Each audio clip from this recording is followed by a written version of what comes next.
Scary, creepy. I was half expecting at the end it was gonna like wink. And I was like, please, please, please don't, please don't. Hello everyone, and welcome back to our series, Best Motion Picture 2011. I'm Maddie. And I'm Anna. And today we're going to be talking about two more movies. Yep, Hugo and the girl with the dragon tattoo. And as we said on the phone about an hour ago to each other, we're going to start with Hugo to get it out of the way. Our first question, the story. What did you think of this little ditty? Well, I'll tell you, I rated the story a 3 because I thought it was fair. I was never confused about what was going on. I might have been confused why. Now, to get into the specifics of the story, whenever it was revealed that Ben Kingsley was supposed to be Georges Méliès, I was like, hold it. What? Huh? I was so confused. Oh, you're speechless. I don't know. I gave it a 1. Okay. Okay. Maybe I want to give it a 2 because I saw this in theaters and was bored. Yeah, that's right. I saw this in theaters and I was bored. This is for later, but I've seen this movie in classrooms substituting for French classes and was bored. And I'm watching this again. I was like coming off of the high from Girl with the Dragon Tattoo. And I was like, maybe this will be better than I remember. I like Asa. I like Sasha. I like Chloe. Blah, blah, blah. It's Marty. I'll be excited to watch a Marty movie. And then I was like, Christ on the Cross. It's a period piece, steampunk, post-World War I steampunk. Lord. This is steampunk. It's steampunk film, boys, circle jerking. I hated it. Wow, Martin Scorsese. I was so unexpected. Considering his filmography, this was a little bit out of the box choice for him. But not the Martin that exists today, who has done so much to preserve cinema and loves cinema. So of course I was like, well, now I see why Martin made this motherfucking movie. Yeah. And then I also see that's why the Academy nominated it. Buster Keaton and Charlie Chaplin and Georges Méliès. So much film history. The Lumiere brothers, like, of course the Academy was just like, oh my god, yeah, like, it was not good though. No.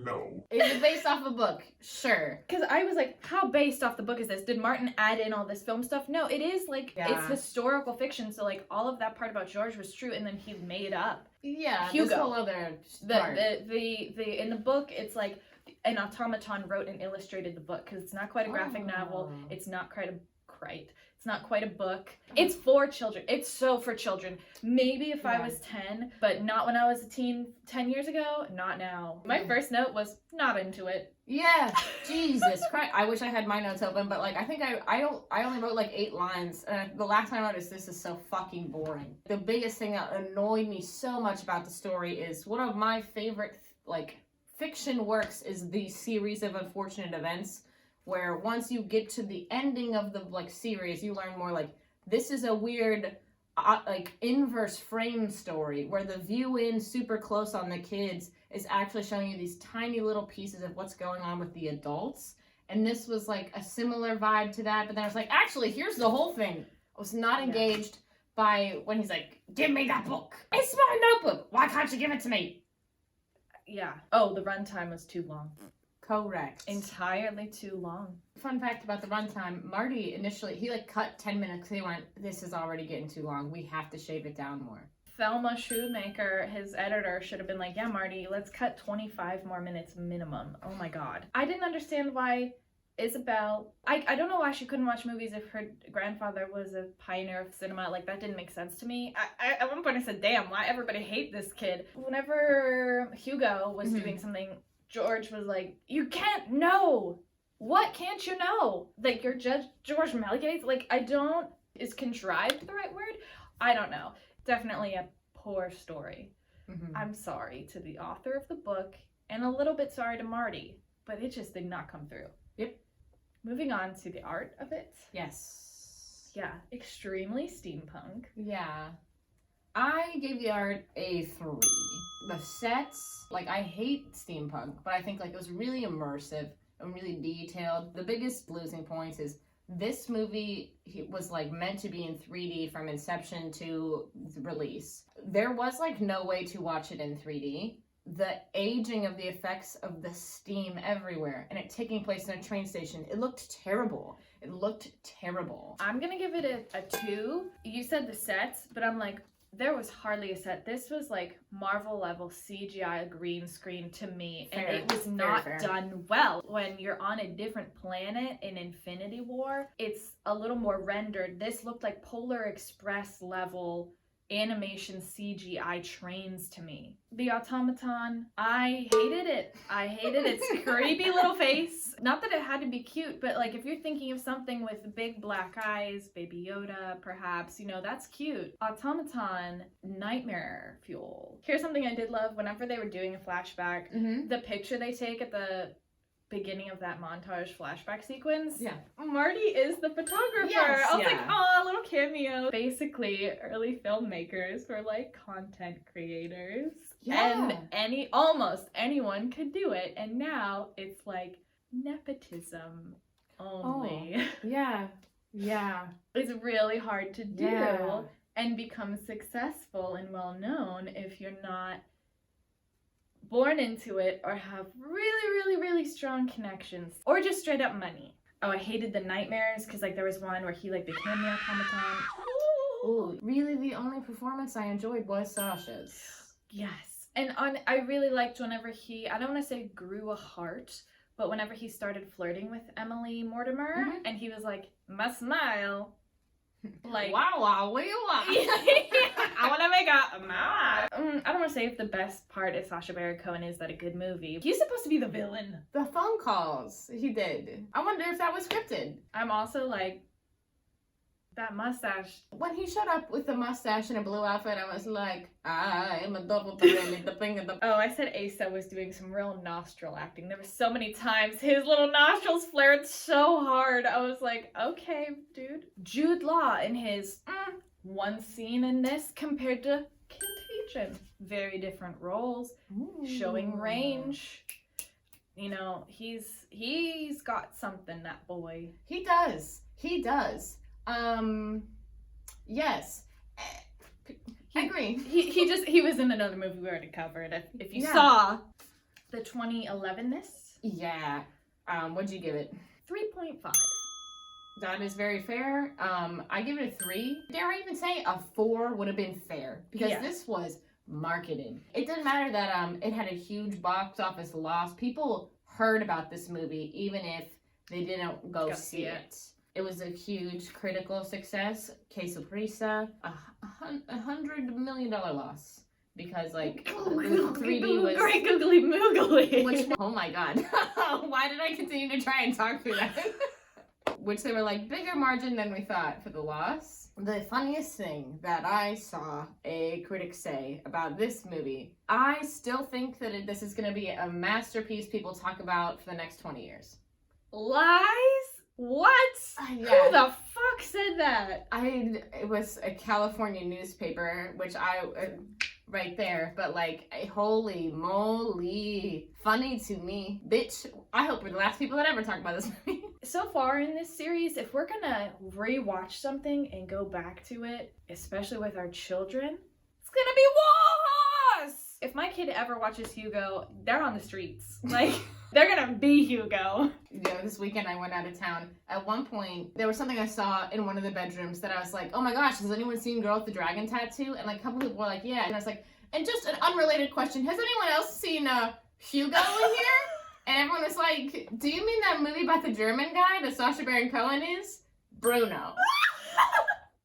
Very funny to me. Love that. Oh my god. Couldn't have scripted it if I wanted to. That's all I have on the present, or the 2011-ness. Is there something you want to say about the 2011-ness? Nope. Today, a 1. Bad. No 1. Irrelevant. Completely irrelevant. I think that's extremely fair. Just because of how mean I have been thus far, I am going to give it a 2. When I did look for it, a lot of people. There were a few articles that were about Marty, and it was like, this is such a weird outlier family film for Marty. This is only PG movie, blah, blah, blah. So I'm like, okay, yeah, that's true. Someone in one of those retrospectives, it was like some little film blog. This movie was really interesting, wasn't that big of a success. What an interesting choice to do 3D that is such a fad and such a terrible choice in the end. They really nailed it. Good job, you. If you're not a rich film boy, I don't think you think about Hugo ever. I don't even think rich film boys do think about Hugo. Oh, I mean like elderly. Boy is not what I meant. I meant like people in Congress aged. You think they're thinking about Hugo? No, but I think that if you said it to them, they'd be like, "Oh, my friend Marty was in the exactly." That's Marty's picture. That's exactly what I mean. Oh, okay. On to marginalized persons. Yeah. I want to give it a 2, but it's not because it's unnoticed. Maybe I should just give it a 1. Maybe I'm giving it a 1. Yeah, maybe I should just give it a 1 because there is no people of color in this movie. Sacha Baron Cohen plays someone with a disability in this movie.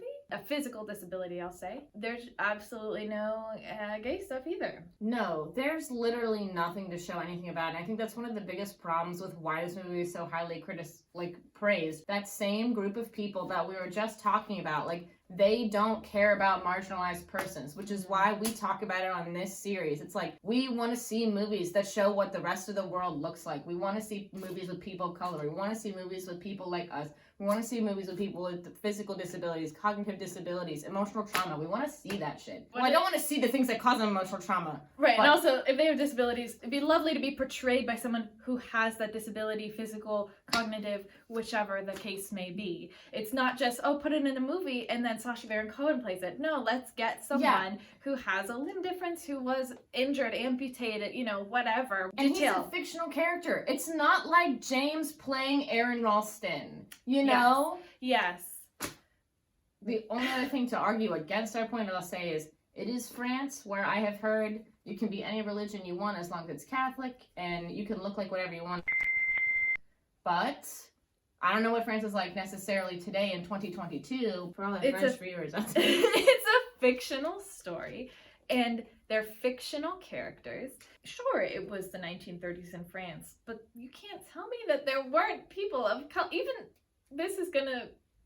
the musicians were white. Like, no, I didn't even know if I saw any extras that were people of color. Like, people of color existed 90 years ago, and it's fictional. Like, I just don't get it. Right, like when we watched fucking Jonah Hex, like, we had Lance Reddick play a person, and we had people in the background who were playing servants and slaves. There weren't even freaking servants and slaves that were people of color. He was at a train station, and there was no one working a service job that wasn't white? I don't think, at least. I'm sorry if someone's gonna argue that Ben Kingsley is not white. He is. We did that. Yes. We already did that. The tiniest bit, like Indian or South Asian. But I mean, he's British.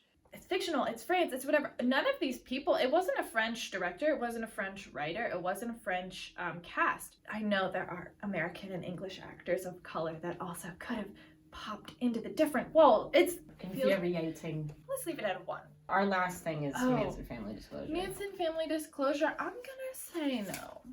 Yeah, no. If anything, I feel relieved Georges Méliès is a real person, and this is based on a real person. If this had been totally fictional, I would have, like...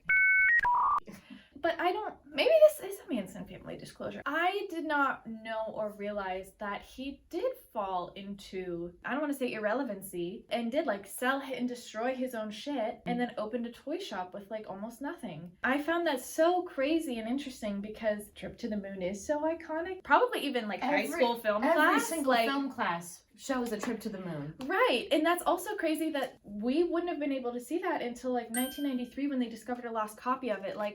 I don't know if it's total Manson family disclosure because it didn't change the context of the movie. It's not like I was like, what's going on? Or if I didn't know who Georges Méliès was. I did only know who he was because of Hugo. Is it a Manson family disclosure? Tell us in the comments below. Voice, sound off. But now we're moving on. Thank God. So the girl with the dragon tattoo. What you give that story? Okay, I wanted to give it a 5. But because of some of the contents of the story, which we'll touch on in a second, I gotta give it a 4. Okay. The mystery part, I think, was so good. Yes. That the horrific parts still couldn't bring me down to a 3. I gave it a 5. Yeah. Yeah. Yeah. Because totally understandable.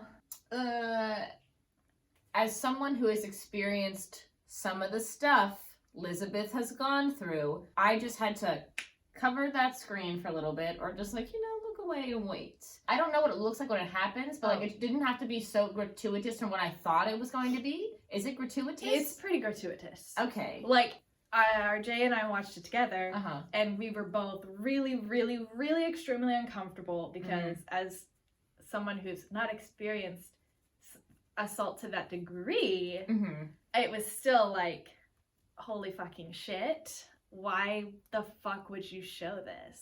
I even covered my hand when, spoiler, even when she does it to him. No, that I was like, yes! I was so happy it happened. I was like, I still just don't want to see. Nope, I just don't perfectly kick it up there harder. I can't wait to see what you do. I thought she was gonna go even further with it. Woo! I was like invigorated by that. It felt so good. It felt so good to watch that. And then all of that was so necessary to give a full picture of Elizabeth and what she was going to bring to the table and help Michael. We hear the background that she has been in a psychiatric institution. The state declared her incompetent. Les incompetents. And she's clearly been a survivor of trauma in the past. And so we kind of do have to see it, but I wish it wasn't the way that it was. 2 hours and 38 minutes is the runtime. We get about 2 hours and 30 minutes of opening goddamn credits, and then 8 minutes of film. Oh my god. David, get the fuck out of here with that shit. There was so much IMDb trivia about the opening credits, and I was like... About the credits? Yes, I was like, Dave, these weren't special. I don't know why you did this, bro. Ugh, boring as fuck. I was just like, get into it, man. But the real meat, juicy story, the Knives Out prequel that it was. Yeah. Knives Out prequel with Nazi elements. This is probably the first time that I was like, oh, there's Nazi shit. I screamed at the TV at one point because he's a Nazi! The fucking, I don't want to say twists and turns, but the way it unravels, I thought was so supremely well done. Got my hooks in it. There were, of course, some things that I wish were either left out. I feel like they were irrelevant, but maybe they weren't. Maybe I just didn't like the characterization. It was such a good story. Yes. And dare I say, it almost made me want to read the book series. Yeah. One thing though that I'm curious about, because I always heard that the Swedish version was better than this movie, and I'm like, possibly look into it in the future. I don't remember if it came out the same year or not, but I don't know if they left stuff out or what, but I always heard that the Swedish version was better. In Sweden, it's called Men Who Hate Women. Already completely different vibe. Moving on to the art and the performances, I'm gonna include this comment in the writing. Whenever movies are Americanized, typically they will change the names and locations. It'll be Mike and Henry, and it's like New York City and the Hamptons. I just found that very interesting because it was not a foreign film, it was an American production, but they kept it over there, and I'm just like, that was a choice. That was interesting. So it was just interesting that this movie did it. Oh, we didn't even rate the art. I'm gonna give the art a 4. I was like 4/5 for the art because I was so engrossed in the story. Sometimes when that happens, I like forget to pay attention to other stuff. But I also think it's because Danny and Rooney were so good that I was like, they alone are 5 to me. The lighting stuff, it had its own little POV. Like Dave did fine. I think it was fine. Like, it was still good. He's a great director, so like there's no way I think that he could make something less than a 4 to me. Do you know what I'm saying? And maybe I do want to change it to a 5. This, I will say I liked better than The Social Network. The performances I thought were splendid for everybody involved. Danny, Rooney, Chris, Stellan. The only one I had a problem with was Robin Wright. Like, she chose to do a Swedish accent. That was something that was also in the IMDb trivia. Danny Craig, he decided, he was like reading that and they were doing it, and he goes, I know that's gonna end up sounding stupid. I'm just gonna be myself. He was right. Real House of Gucci avoidance there. Oh. Stellan, he like got the deranged psyche Oh, it was great. Maybe this will be an acting note. The woman who played Anita, this was her second time playing someone named Anita, because she's in 101 Dalmatians, the live version as Anita. And if that's not the same actress, I will show my butt on camera, because it is. I think my final thing on it is going to be a 4. And this is silly. The opening titles. Didn't like them. That's what's going to make it a 4 for me, dog. The 2011-ness. I also gave a 4. What did you give it? I'll give it a 4. Mhm. It was definitely something I was aware of. Did not see it. I think my mom read the book, Mine possibly too. all of them. It was definitely in the pop culture awareness. Yeah. Yeah. People know about this chicken egg book movie situation, which is really the legacy, the thing that keeps it on. Not everyone has read this book, not everyone has seen this movie, but everyone's heard the title, The Girl with the Dragon Tattoo. Critics loved this. Much like Hugo, it had a slightly larger loss margin than they thought. It made a ton of money on home video as well. That's sort of surprising that it lost money. One aspect of this with the 2011-ness is no memes. But how would you meme this movie? Or I guess, is that a present thing? Do we do that in present? Yeah, we do that for its relevancy today, is talk about whether or not it's memed. Whoops. I don't have anything else to say about 2011. I really don't either. I think that I don't really see memes about it. I think that's possibly because there isn't too many memeable scenes. I feel like there really is not a lot of comic relief in that movie. It's a title that people have not forgotten. If I showed up somewhere like this, I think people would actually know sort of who I was. Someone would probably be like, are you the girl with the dragon tattoo? And I don't know, so that makes me want to say maybe it's a 2, but it's not something that has fallen into irrelevancy. No memes. There was sequel talk immediately, and then there was writing stuff and blah blah blah, and it was, I don't know what studio this was released in, but then Sony bought that story anyway, and the whole time Rooney was attached to it, and then eventually I thought she got replaced. she did by a book, or not a book, but an adaptation. What? She got replaced by a book. A book with a wig on, The book with the dragon tattoo. The book in the spider's web is what it ends up being. It was released in 2018. Well, and about Girl with the Dragon Tattoo, would you do it again? And she was like, I would love to do it again. I'm just too old to play Elizabeth. Since Girl with the Dragon Tattoo, she's been in Carol, which was also critically acclaimed and nominated for things, and she was just in Nightmare Alley, and that's also been nominated for things. The thing that when I was with people this weekend and I saw, there was something I saw in one of the bedrooms that I was like, oh my gosh, has anyone seen Girl with the Dragon Tattoo? My mom has all these pressed flower wall art things that when I saw on the wall, I was like, the Girl with the Dragon Tattoo! It was crazy to see in real time. But yeah, 2 otherwise for it. It's today. Someone is talking about it, but it's not still in the present lexicon, if you will, the lexicon of references. It's not incepted in our brains. Marginalized persons. Mm-hmm. As we sat here, I might give it a 1.5. Elizabeth does have consensual sex with a woman. Yes. And consensual sex with Danny. That's progressive. Okay. This is me waving the bi flag. Nice. Yeah, I don't know if Rooney Mara is queer or Yeah. anything. I'm also kind of sitting at also give it a 1.5. Yeah. Because no people of color. Same shit, France and Sweden. I get that it's set in Sweden. And they're looking into a family, Yeah, but it's Elizabeth ain't the family. Their spouses could have not been white. I'm like, well, the family was Nazis, but still, there's always room for improvement. There was a little bit of gay stuff. Yes. The Manson family disclosure, no. I really don't have anything else to say. I do. Okay. If you've been considering ever watching The Girl with the Dragon Tattoo, I recommend you do. It was a great movie, and hopefully we didn't spoil too much of it for you. Fair warning is definitely some graphic things that happen, but you can be like Madi and just look away. Yeah, just cover it. And you'll hear when the scene is over. Yeah, you'll know what happens.